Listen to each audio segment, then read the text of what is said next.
Une justice équitable, non corrompue et à laquelle le peuple peut se fier, c'est l'objectif à atteindre selon le chef d'État aujourd'hui lors d'une rencontre avec les membres du Conseil suprême de la magistrature. Une rencontre due à un nombre de plaintes élevé par rapport au pouvoir judiciaire selon le président de la République. Plusieurs camions ont été mis en fourrière pour 10 jours pour ne pas avoir eu de permis de transport dans le cadre de travaux de remblai effectués à Talatamat. Il faut également savoir qu'un permis de remblai est nécessaire pour tous travaux de remblai effectués au sein de la capitale.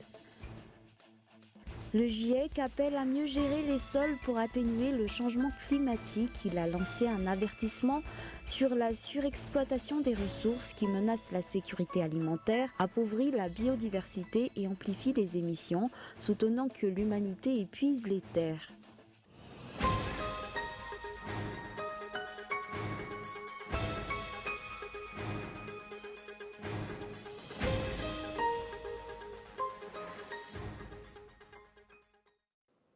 Bonsoir à tous et merci d'être avec nous pour cette nouvelle édition du journal de Cool TV. Aujourd'hui, à la une de l'actualité, une justice équitable, non corrompue et à laquelle le peuple peut se fier. C'est l'objectif à atteindre selon le chef d'État aujourd'hui dans une rencontre avec les membres du Conseil suprême de la magistrature. Une rencontre due à un nombre de plaintes élevées reçues par rapport au pouvoir judiciaire selon le président de la République. Un reportage de Andra Arson. La lutte contre la corruption fait partie des promesses faites par le chef d'État. La mise en place d'une justice équitable et non corrompue est un moyen d'atteindre cet objectif selon le président de la République au cours d'une rencontre avec le Conseil suprême de la magistrature ce jour. La lutte contre la corruption fait partie des promesses présidentielles. Cette lutte part à partir de la justice. Le peuple réclame une justice équitable et c'est pour cela que j'ai demandé une rencontre avec les membres du CSM. J'ai reçu de nombreuses plaintes par rapport à la justice, notamment en matière de litiges fonciers. Il faut que nous discutions ensemble des problèmes rencontrés afin de trouver des solutions adéquates.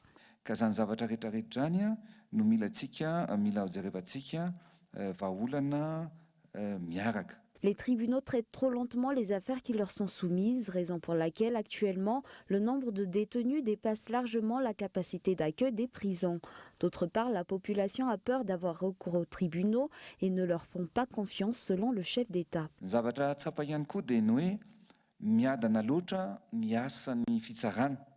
Les tribunaux travaillent trop lentement. De nombreuses personnes ont été mises sous les verrous en attendant leur procès depuis plusieurs années déjà.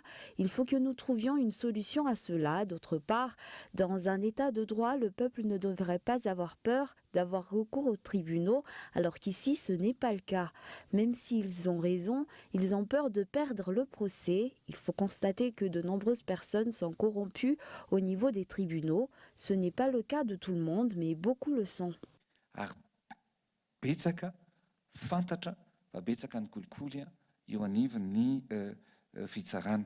Ce manque de confiance envers la justice est à l'origine du nombre élevé de vindictes populaires, toujours selon le chef d'État. La rencontre tenue aujourd'hui a donc été effectuée dans le but de restaurer l'honneur du pouvoir judiciaire et la confiance du peuple envers lui à Madagascar. Cette réunion n'est qu'un début, les rencontres seront fréquentes pour obtenir des résultats satisfaisants selon le président de la République. Toujours dans l'actualité politique, le Conseil des ministres tenu hier a principalement porté sur la Jirama et les îles Éparses. Outre cela, des hauts fonctionnaires ont également été nommés au cours de cette rencontre entre les membres de l'exécutif. Miantaran Genève. Il faut faire un grand ménage au sein de la gestion de la Jirama, un des principaux points abordés au cours du Conseil des ministres tenu hier. De nombreuses mesures vont donc être prises dans ce sens. Il a été décidé que le règlement des arriérés de cette entreprise se fera en 2 ans. Outre cela, le sujet des îles Éparses a également été abordé. Madagascar va prochainement mettre en place un comité en charge des îles Éparses. Au cours de cette rencontre, les résultats provisoires du recensement général de la population a aussi été rappelé. En tout, en fin 2018, un nombre total de 25 680 342 habitants a été recensé à Madagascar. Le résultat officiel devrait être publié vers la fin de l'année.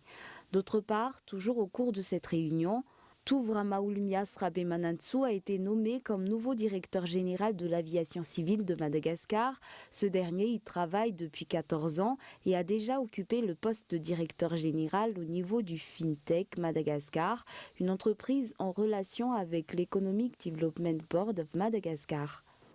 Sur un tout autre sujet, plusieurs camions ont été mis en fourrière pour ne pas avoir eu en leur possession des permis de transport dans le cadre de travaux de remblai effectués à Talatamat. Il faut également savoir qu'un permis de remblai est nécessaire pour tous travaux de remblai effectués. Gaëtan Indjiatslav. Le ministère de l'Aménagement du Territoire, de l'Habitat et des Travaux publics poursuit un suivi constant des remblais effectués au sein de la capitale. Dans cette optique, des descentes sont régulièrement effectuées. Des remblais sont notés dans plusieurs secteurs de la capitale, tels qu'Alassour, Mbouimangake, Lanuzat et autres. Le mardi 6 août 2019, les responsables ont effectué une descente à Talatamat où un remblai est effectué en compagnie de la police de l'aménagement. Comme d'habitude, sans autorisation, la cessation des travaux est ordonnée. Une convocation a été envoyée aux responsables de ce remblai afin que ceux-ci puissent apporter tous les documents autorisant ces travaux auprès du ministère. Les engins utilisés pour ce remblai ont été mis en fourrière pour 10 jours. Pour l'instant, une enquête est menée sur cette affaire. Les documents autorisant ce remblai et prouvant sa légalité sont encore attendus. Pour rappel, selon les lois relatives aux remblais, les remblais sont permis sur certaines zones de la capitale et prohibés sur d'autres. Cependant, pour tous les travaux effectués, il faut un permis de remblai et un permis de transport pour la terre qui servira à ces travaux. Le ministère fait d'importants efforts pour éviter les infractions et assurer la légalité de tous les travaux de construction effectués par le biais de la délivrance de permis. Toujours dans l'actualité locale, des efforts vont être engagés pour obtenir des résultats concrets par rapport au retour des îles éparses à Madagascar avant la célébration des 60 ans d'indépendance de Madagascar, comme promis par le président Andrazoul, selon un représentant au niveau du ministère des Affaires étrangères. D'après ses explications, une commission va être mise en place sous peu pour traiter ce sujet. Des techniciens issus de différents départements et ministères, ainsi que des experts sur les îles éparses vont collaborer ensemble pour atteindre cet objectif. Écoutons tout de suite l'opinion d'un juriste par rapport à ce sujet. Parce que du fait même que déjà l'ONU, de son temps, 1979, rendu un verdict comme quoi, rendez à Madagascar ce qui lui appartient. Comme on dit, à César ce qui appartient à César. Pourquoi pendant que nous étions colonie, les îles éparses partaient vers la France comme Madagascar tout entière? C'est qui est logique. Moi donc à ce moment-là, je dirais tout simplement que cette commission ne devrait pas transiger, faire des concessions. C'est une commission tout simplement pour discuter avec la France, donnez-nous ce qui nous appartient, ce qui est défini par le droit, ce qui est défini par l'ONU. Après, quand ce serait nous les propriétaires qui seront gestionnaires de cette affaire, on va essayer de voir comment on pourrait travailler avec vous. Il y a un déséquilibre entre l'importation et l'exportation à Madagascar, un des problèmes majeurs dont souffre le domaine de l'entrepreneuriat au sein de la Grande Île. Il est de ce fait important d'améliorer la loi relative à l'entrepreneuriat, selon le groupement du patronat malgache, Michela Ranardzon. À Madagascar, la balance commerciale est inéquitable puisque la Grande Île importe beaucoup plus qu'elle n'exporte. De plus, les produits importés occupent une place plus importante sur le marché local.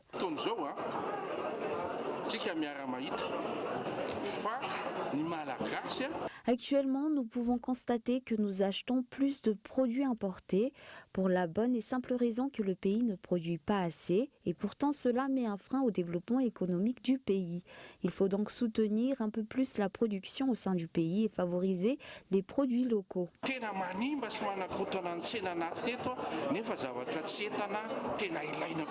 Malgré les problèmes rencontrés par les entrepreneurs malgaches, les membres du FIV-PAMA au groupement du patronat malgache ont déclaré que le projet Fiarine, mis en place par le chef d'État, est déjà une aide précieuse pour le secteur de l'entrepreneuriat.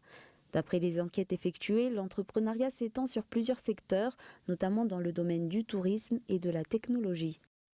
Passons aux actualités internationales. Un rapport du GIEC, ou groupe d'experts intergouvernemental sur l'évolution du climat, appelle à une gestion plus durable des sols dans l'agriculture et la sylviculture. Cette étude, approuvée par 195 pays membres, est la plus complète jamais publiée sur les effets de l'agriculture et de la sylviculture sur la dégradation des sols.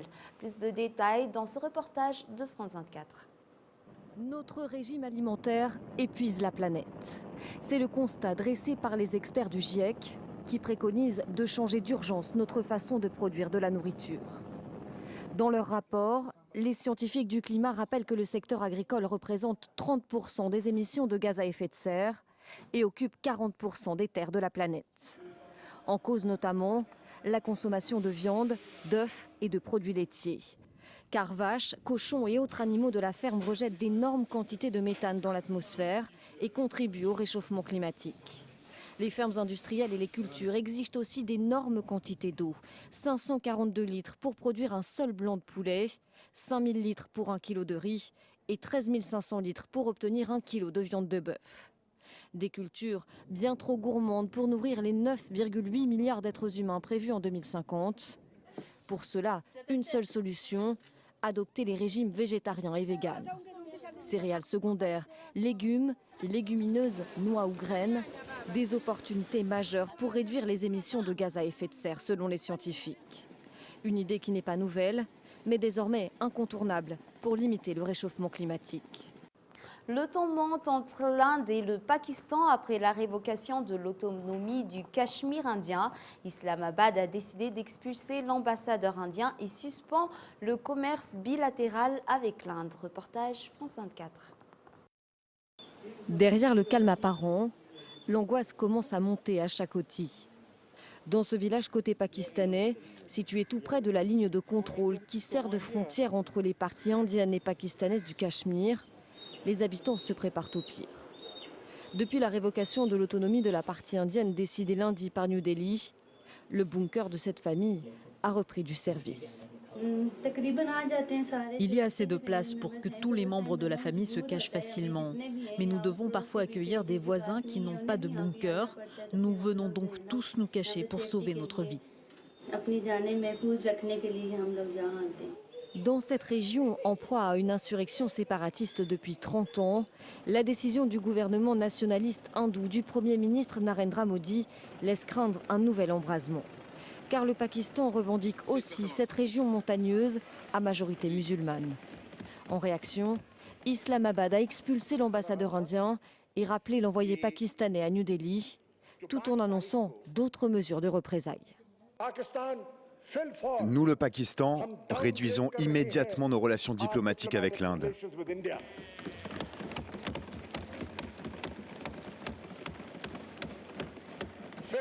Nous avons également décidé de suspendre les échanges bilatéraux avec l'Inde.